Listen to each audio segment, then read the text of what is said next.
Hello everybody, hope everybody's doing great today. I appreciate those who watch this video. I hope you enjoy it. And hopefully this video finds you in good spirits and everything's going wonderful for you.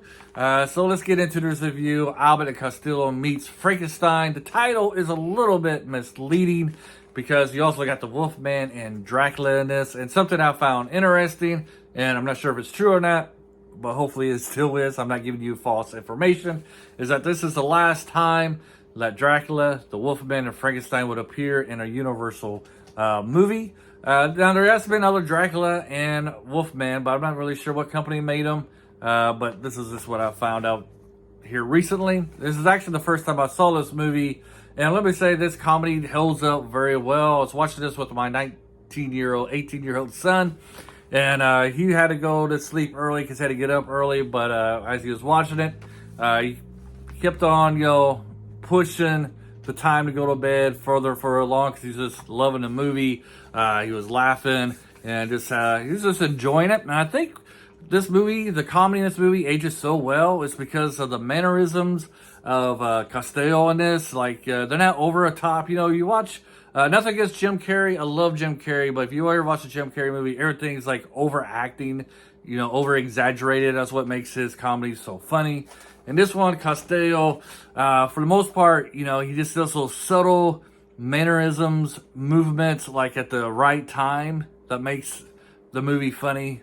Makes the movie funny. And then at the end of this movie, he's actually running away from the monsters. And then when he needs to be overacting, over-exaggerating his movements, that's when he does it. He's like, he knows when and how to act at certain periods in certain shots of the movie.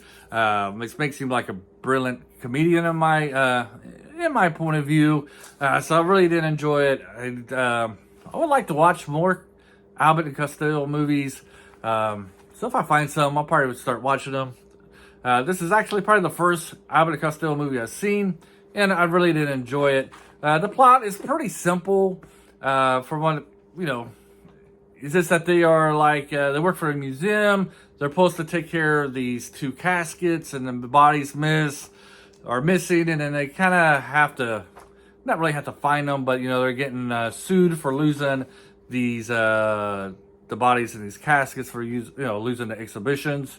And then of course Dracula there, he's trying to bring back Frankenstein, trying to get a brain for Frankenstein.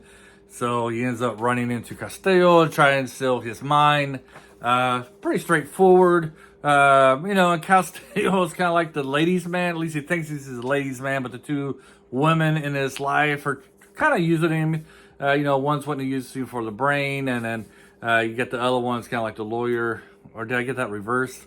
Anyways, how he's acting, and it's very macho. I don't know if you would be able to get away with that kind of writing today with all the political world that is today, about, men, I don't know, being men, I guess, enjoying the fact that there's two girls who likes him. And, he's kind of pushing it, hitting on them all the time and pursuing them. I just don't know. If you watch this movie, you know what I'm talking about. I don't know if this would translate very much in this time period, which is kind of sad in a way, just because it's kind of funny as he's trying to hit on both of these girls and trying to date them both at the same time. And, he's not willing to share either one of them with his best friend, Abbott. He's like, hey, you got this girl likes you. Won't you let me date the other one?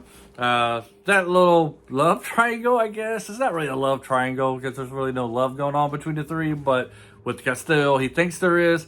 That's the kind of funny part of the movie as well. They make the Wolfman a little clumsy in this. And Frankenstein, it's like Abbott Costello meets Frankenstein. He doesn't really have big of a part. The real villain is Dracula, as he's trying to capture and try to get a brain for his scarecrow for Frankenstein.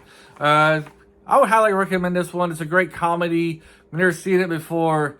Check it out. It's on, it was on Amazon Prime, but it might be off now. So if you ever get a chance to see it on some other platform, check it out. It's worth the hour and a half. So it's not that long of a movie. I think you'll brighten up your mood if you're kind of down, and gives you a chance to see a good classic movie, how classic comedians acted and were able to excel at their craft back in the day.